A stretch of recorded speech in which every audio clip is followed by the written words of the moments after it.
The Hyundai Kona S new platform is derived from the Elantra sedan S, borrowing a similar suspension setup of struts in front and offering the choice of trailing torsion beam, front drive, or multilink, all-wheel drive, rear suspension setups that mimic those on the Elantra GT and GT Sport, respectively.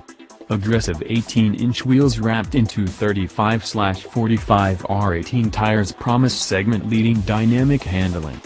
3/4 of the steel comprising the unibody structure is hot-stamped, high-strength, or ultra-high-strength steel custom formulated by Hyundai's Steelworks subsidiary.